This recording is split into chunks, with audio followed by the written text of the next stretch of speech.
weather's against us today, but I'm determined to get these brassicas planted. I've got all the broccoli planted, where the cats are trampling, and then I can also do today these kale plants, these are the kale plants, these Brussels sprouts, and this one Savoy cabbage. And I'm determined to do it today, despite this awful weather. So all plants in the cabbage family are known as Brasicas, and they include broccoli, cauliflowers, sprouts, cabbages, and also sweet and mustard. And they're all the cabbage family. Another concern is the river is very, very high, up to the top almost. If it does flood, it's quite a quick affair. 2.5 hours after heavy rain is when it sort of peaks, and then 2.5 hours later it goes down again. But it is very close to the top, so I'm keeping an eye on it. So before I get started with soil preparation, I'm going to have a quick look at Site B. This is Site B, and this is sandy soil, and I'm just going to see what the difference is between the clay soil at ours and the sandy soil here. I've got exactly the same here as I've got at mine. Brussels sprouts, purple splash and broccoli, and I'm still going to plant the kale. And back to Site A. I'm going to plant the Brussels sprouts in a row, or possibly 2 rows here. Brussels sprouts like to be planted 2 feet apart in rows 3 feet apart, and they don't like to go closer together than that because they can be prone to rotting if they're not far enough apart and don't get enough air. However, I am going to squeeze this row quite close to the beans and the peas because they won't be here long, they're nearly finished. But before I plant anything, I'm going to improve the soil. So here at Site A, it's brand new vegetable garden.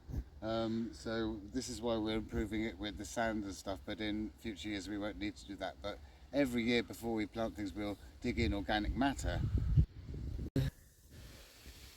The soil here is a clay soil.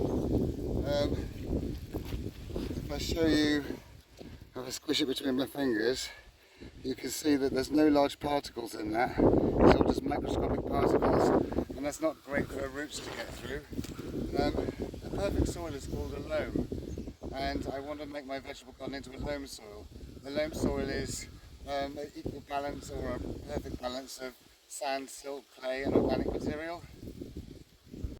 So every time we expand the vegetable garden, we have quite a job breaking up this clay.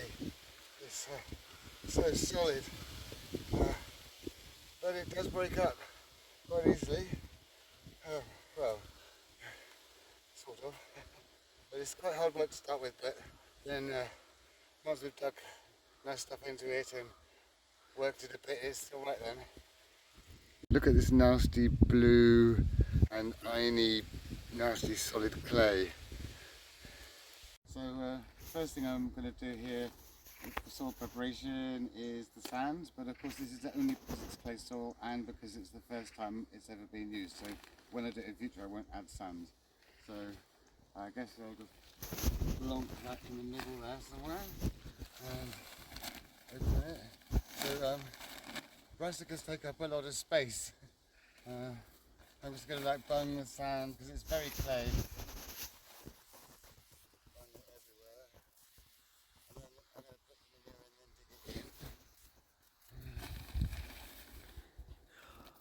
Can you grow cabbages here? Oh yeah, you can grow cabbages, but I don't usually grow them because it's just a constant battle with the cabbage mite caterpillars.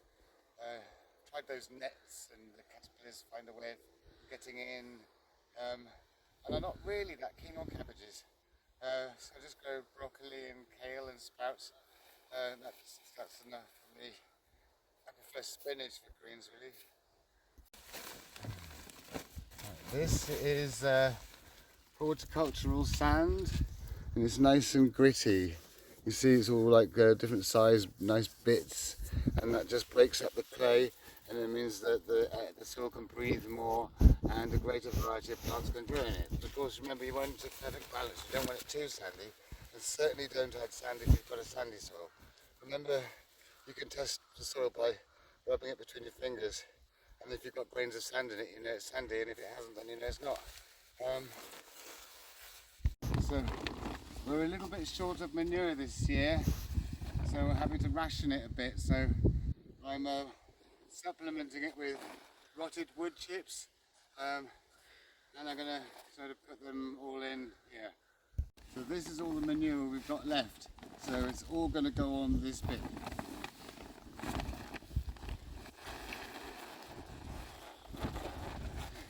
As you can see there's not very much manure, so hopefully they'll like this stuff.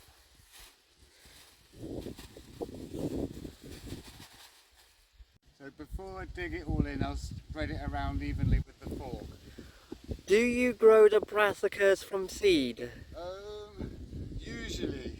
This is sort of what my seed bed normally looks like. Normally I have a seed bed on my vegetable garden, but because it's all new and it's not been broken up enough, I can't really feel I can sow seeds in it yet. So next year I'll have a seed bed, but these ones I ordered from a farm in Cornwall. I've just got them all, you know, healed in here. But this is what my seed bed would look like normally. Normally I'd do them in little rows, they'd grow so big, and then I'd plant them out like this. So it's not quite enough, so I'm going to use this this weird bag of mulch as well. So now I'm going to dig it in. So I'm like walking backwards, doing rows, that's rows done, and dig it, break up these big lumps. In fact, you might need to just, it's clay, if you've got clay, you might need to break it up with your hands. The more broken up, the better it is. So it's very hard work the first time you do this with improving the soil, but in future years when you come to dig the soil, it'll be way, way easier to get prepared.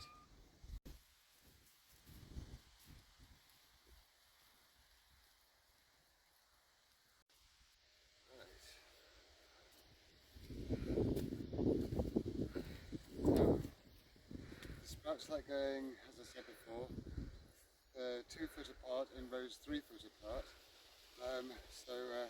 That's 60 centimetres by 90 centimetres. And whilst I'm saying that, the broccoli here likes to go 2 foot by 2 foot. That's 60 centimetres by 60 centimetres. Right, so we're going to 2 rows 3 feet apart with these bamboos. And 1 foot is 30 centimetres. I'm going to put a row here first of all, so coming on like that, because these will die back, so they won't be there for long. So now go like 1, 2, 3, and again the other side. 1, 2, 3, like that, and then I get my plants. So these ones were just loosely healed in when I got them, so I could use a little garden hand fork, but I'll just gently dig them up like this, because if I've got any left over I can always heal them in again. It's nice and gentle, just like that, and then I'll take them over and line them up with my rows. I've got my little foot measuring stick here. Start the row off somewhere here, not too close to the coriander, maybe there, and I go 1, 2, put 1 here, 1, 2, put 1 here, 1, 2, maybe there, I'm not sure. So because I've only got room for 8 plants in this bed here, I'm going to select my nicest plants. So that's kind of a nice one, and I can just line them up with these ones on the other side. That's a nice one there. So you want them to be the same height as they were in the soil before, so there or something. But cabbage is all the cabbage family quite likes compacted soil. So you put them in like that, and then you just gently squash the ground like that, just not really hard, but just enough to make like a little bowl around them, and then when you water them, it collects like a little reservoir of water. They seem to like that. So if you've got one with a long root like that, don't try and squash it in and bend the root round, because that will hurt it. You have to make a deep enough hole. Right. This one again's got quite a deep root. Right, so there. Soil back in, and gently push down around it. Make a bowl like that. So when you water them, you've made this little bit around them, and it keeps the water there and for a bit longer, and they seem to like that. Got these sprouts left over. If anything happens to any of those, I've got some spare ones, or if anyone wants some. So I'll just keep them healed in here just in case I need them for now. And just loosely put them in like that. And water them. Right there. So I'll do these green kale plants first. I'm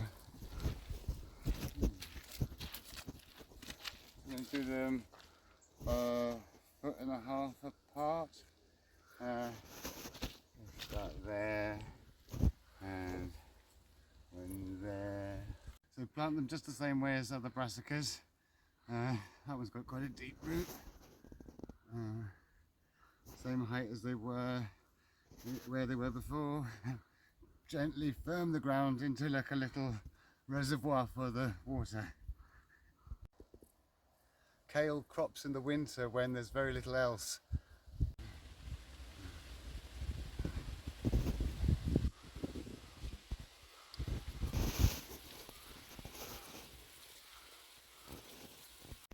Even though it's been wet weather, I give them a good soaking to start them off. Now to apply the mulch. We're using hay as a mulch for this. So the purple kale is going to be done another day, and that's going to stay in the seedbed for now. But at least we've got everything else planted. I like to apply the mulch. Don't put it right next to the stem. Leave a little gap, and put it about 4 inches or 10 centimeters thick. It's nice and dry. You can kneel on it even when the mud's all wet.